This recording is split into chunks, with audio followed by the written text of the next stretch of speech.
I want to see the power of this country in action. Oh, I think it crosses the line of insubordination, and it crosses the line of the military code of justice. This was a stupid move by McChrystal. So embarrassing and inappropriate. We're very, very precise about what he said, what the aide said. Our troops deserve more. He's got to can the guy, just as Harry Truman did to Douglas MacArthur. And fire this jackass General McChrystal. He ought to be canned. How do you blame the media for this?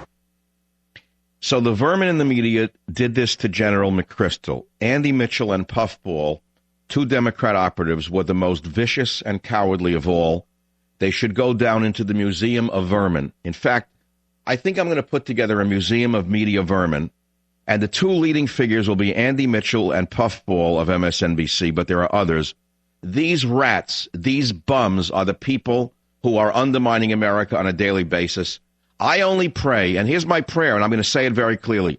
I only pray that some off-duty or retired military do not go on a night mission, a special ops night mission in Washington, D.C. I pray they don't do that.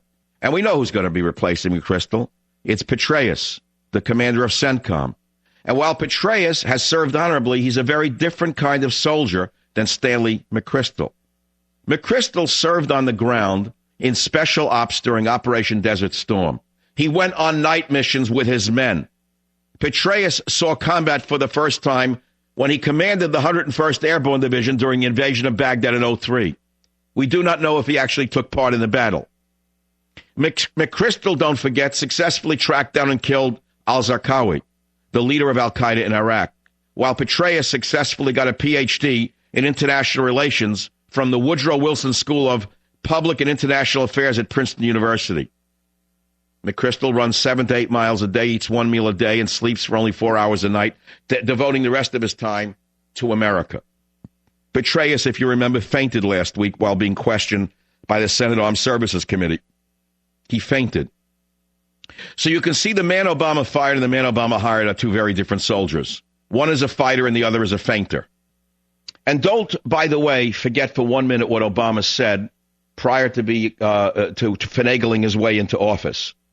Remember that Obama promised that one day he would replace the military with his own private military force that reports only to him.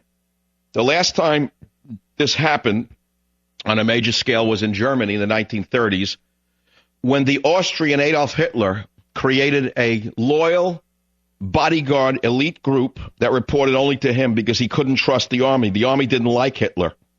The regular army didn't like Hitler. The Wehrmacht was unreliable for Hitler. So he created his own group of thugs who became the most sadistic of all killers in Germany. Listen. We cannot continue to rely only on our military in order to achieve the national security objectives that we've set. We've got to have a civilian national security force that's just as powerful, just as strong, just as well-funded.